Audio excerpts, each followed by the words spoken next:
We're back with another circuit in Europe, and this time we are going to Austria from Spain. Not the biggest travel distance, but I gotta say this has to be one of the best tracks that Formula One has had for a pretty decent amount of time and has always provided good races. The track is unique, it is set up in the mountains, very high up, and just delivers plenty of character. I have always loved Austria. I think this year in the 2026 cars, it is going to be amazing to watch. And there have been so many moments here. I mean, literally just recently in the ground effect era, there was a 5-car battle happening at some point. I don't think any other track can even have 5 cars on one straight, being that close to each other. Of course, there is the famous Charles Leclerc and Max Verstappen fight for the victory in the last 3 laps. Very aggressive from both drivers. And always a lot of fun when you pair up those two together. Of course, then in 2024, Max, again, into a battle with Lando Norris. We remember how that ended up turning out. Both drivers out of the race, and George Russell actually ended up winning it, even though he wasn't the quickest driver that day. But even looking in the past with Nico Rosberg, Lewis Hamilton, Schumacher, anybody that you talk about here on this track, there have been moments. The Red Bull Ring loves to provide that entertainment, and I think we're about to get that in 2026. And right before we get into the preview of Austria for today's video, let's see what the market is forecasting via the sponsor of today's video, Kalshi. Kalshi is the largest prediction market in the US. It is peer-to-peer trading, and the public opinion is what sets the price on the market. Right now, taking a look at the Austrian Grand Prix main race winner, Antonelli has the highest odds at 38, and George Russell is dropping, of course, with what ended up happening in Barcelona. That is not a shock at all. As we start to scroll down, of course, Lewis Hamilton is up there. I do not believe it's going to be him. You'll have to wait for my predictions towards the end. But in the podium finishers, I could definitely see Lewis up there, Max Verstappen, and somehow some people are predicting Alex Albon. In top 5 finishers, of course, Lewis is going to be your highest up there, and Fernando Alonso should not be in this board whatsoever. Of course, Kalshi is CFTC regulated, it is legal and safe to trade, and available across the whole US. And if you are using Kalshi, make sure to use my code UNCHAINED for all new users to get $10 when they trade their first 10. And again, a big thank you to Kalshi for sponsoring today's video. This altitude buster track provides very unique scenarios. While the downforce is at a 3, I know these cars don't really differentiate too much in downforce unless you go to something like Monaco, but I do feel like it's still good to have in this graphic, which is why I added it. I would say this is one of those tracks where downforce is needed, but of course you want the car to be a bit lighter spec to gain more time on the straights. Fun fact with this track is that Z mode, the high downforce mode, is not going to be used as much as it is on other tracks. Nearly 75% of the lap is going to be in low drag mode for that straight line speed, and really to combat the thin mountain air as well. Tire stress is a 3, but this track does like to provide 2 stops because of the way that it's driven. I hope that these soft compounds that we have, C3, C4, C5, actually do provide us a 2-stop. I don't think Barcelona was a very fun race to watch, but of course the strategy always adds an element and an entertainment factor. And I think if you can combine that with some good overtakes, we didn't see too many of them in Barcelona, we could get an amazing race. I can't remember the last year that Austria actually had me pretty tired watching it. I was always excited, ready for the race, and ready to be entertained, which is the most important factor. And of course, taking a look at the other attributes, track evolution is a 3 because it's high up, but this track is used a lot in the year, and braking is a 3. Sectors 2 and 3 are going to be dominated by different teams than Sector 1 will be. It's a very unique track in that way. In Sector 1 pretty much just is one corner. Sector 2, a bit of high speed stuff. Sector 3, you really have to have that grip and more high speed action. There is low speed corners, which I forgot to mention, is also part of Sector 2, and they're on an uphill, so braking there is very unique and weird. And I can see the Aston Martin being complete trash when it comes to their gearbox going through a corner like that. But let's go into the biggest headlines for the weekend as well. Of course, upgrades. Talked about them plenty. Do not want to talk your ear off about them here. Make sure you go and check the video, but it's going to be a big weekend for Ferrari, Red Bull, and Mercedes. Those 3 teams look to be the most competitive on a track like this. You'll see in my predictions. but this weekend could be a very big determining factor for the top 4 teams if McLaren can put it all together. Other than that, of course, the championship fight is open, so going along with what was spoken just a second ago on the upgrade front, if those cars can be competing for a championship like Lewis Hamilton, it's not necessarily a great track of his. If you look at the track history, how he's done here, he's been beaten by Nico, Bottas, and even George Russell in the previous years. It's not a very hot track for him. I don't think it's terrible, but it just does not suit the way that he likes to drive a car, and Charles, on the other end, does love this.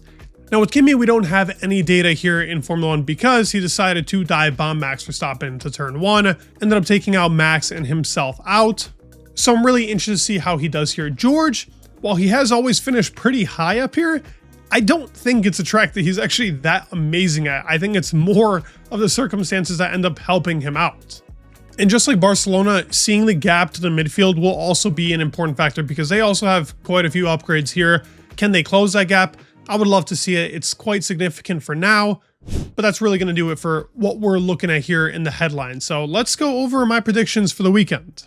All right, per usual, we're starting off on the driver's page and we are going to take a look at Caddy versus Audi. Now, the Audi car could also get an engine upgrade here. That would be quite significant. Caddy should be getting it, but I'm hearing rumors that possibly they will not integrate it for this GP. They already have quite a significant aero package coming here, so I'm not sure they want to really disrupt that and probably see the data. So I don't expect them to be that fast. As of yet, they still have to dial all of that in. And I think for most of us, we never really factor in the speed of Cadillac, but it's more, will an Audi actually make it to the end of the race? That is kind of the critical factor here in Cadillac versus Audi and picking the order. Now, Nico has been so unfortunate in this season. The man has had more bad luck than you could imagine. I think here he's going to finish first, and I could even see Audi scoring a point. It's going to be blazing hot, but let's put all the factors aside. He needs a little bit of luck. Hopefully Austria gives him that. So I'm going to put Nico in first. And I do think Gabriel is not making it to the end of the race. So with that being said, I think both Cadillacs could finish and Gabriel will be my last. Like I said, it's reliability that really makes up this list, but one of those being wrong could screw up the whole order. So we'll have to see. Now from P1 to P5, this is probably going to be, in my opinion, the most difficult weekend to predict. Every time I read the comments, I know you guys cook me for my predictions, but it is what my head thinks in the moment. That's why you guys can always drop yours and see if you do better than me. That's the beauty of this game. But I can see Ferrari, Red Bull, Mercedes. I can even see McLaren even inching up there. This is a pretty good track over the years for them. It could be very close for all top 4 teams. Like I said, it's going to be hot. So McLaren, Mercedes, even Red Bull, all reliability risks. We've seen how bad it's been for Max on a couple of tracks. For Mercedes now, they're struggling with the battery problems. So it's tough to even put them anywhere higher. But because he's such a specialist, I do think Lando can throw himself up here. But as soon as I put up a McLaren driver, I'm limiting my options because Max, phenomenal on this track. Charles Leclerc, phenomenal on this track. But Lewis, I still feel like has to be in the top 5 with the car that he's given. And that momentum, just the amount of push he's getting on his back right now, there's no way he doesn't finish somewhere up here. So that means somebody's going to have a reliability problem. And I'm just going to come out and say, I think Kimi will not finish the race again. I think the bad luck is going to persist. I could be wrong, but that is the risk I am willing to take. Is he the faster driver over George as of lately? Absolutely. And I would love to throw him up here, but that's my thinking, and I'm probably going to be wrong. So maybe you should throw up Kimi in your top 5. So for P4, I don't know if Red Bull is all there yet, but I could see Lewis Hamilton actually finishing in P4. He will be behind Leclerc on this weekend. That is my thought process. Just because this is a Leclerc specialist track, but I do think as we make it to Silverstone, I'm going to see it the complete opposite way. That is a track where Lewis dominates. So it can go back and forth between the two. Even with Leclerc having bad momentum, he was still pretty quick in Spain and even in Monaco. If you take a look back, it's not that big of a gap. The decision being made here for the top 5 is very difficult. And starting off the podium, I am going to put probably George Russell because I don't know if the Mercedes car can handle the heat. Maybe he'll have some reliability issues as well. And I think with the huge upgrades, Ferrari and Red Bull are going to be just as competitive as Mercedes. They're holding back a little bit. They're not bringing as many aero upgrades. They have to limit the engine because of the battery problems. So does Red Bull on that end. But here's my top two. I really believe we're going to get kind of that 2019-esque fight again, and I would love to see it. Maybe even George Russell and Lewis Hamilton end up benefiting from it. I think all the bad luck for Leclerc. He's got to get a race victory. Imagine Ferrari winning 2 in a row with 2 different drivers. It's just going to build the season up so much higher. Maybe this is a bit of copium, but this is my thought process as of right now. Now, taking a look at the performance picks, Q1 basement, that's a lock with one of the Aston Martin cars. I don't see Alonso losing again to Lance Stroll, so I am locking in the Canadian driver. Unfortunately, the car is just trash. On this track, I think it'll be shown again, like in Barcelona, how bad it is. So many straights, they're going to be so slow. I bet we're going to see some crazy stats where this car is like 40 kph slower on the straight. It's going to be miserable to watch this car this weekend, but it is what it is. Now, lap 1 shaker, this is a team that has good straight line speed, is making it from the back. I could actually see something like a Checo up here. So I am throwing up Checo. I believe he's had some good starts, some false starts as well, but this is going to be a good weekend. Now, looking at pole position, this could be a toss-up between Leclerc and Max. The Red Bull car in quali trim is actually pretty solid when they put it together setup-wise. I do think the Ferrari is a little lackluster there. I can see Max putting it up in pole here. With all this being said, I'm making all these predictions. I don't have Kimi anywhere, and that could be a big loss for my weekend, but I need some big points on the board here for this Unchained race week. For biggest loser, I'm assuming it's going to be a reliability problem. I actually think Oscar Piastri is not going to make it to the end of the race, so I am going to just throw him up here. We could see plenty of DNFs. He's not had the best of luck. Neither has Lando. Both the McLaren drivers have had quite the year when it comes to reliability. It's not going to get any better up until they bring some fixes for that engine, especially because it is a different car from the one that is the main manufacturer. So that is always going to be more difficult to cool off that engine, optimize it. It is the problem with being a customer. I feel like for biggest gainer, you can never go wrong with Carlos Sainz. Car is slow, but he just brings it home, does his job, makes a couple of overtakes and sticks it there. So I am going to put up the Spanish driver.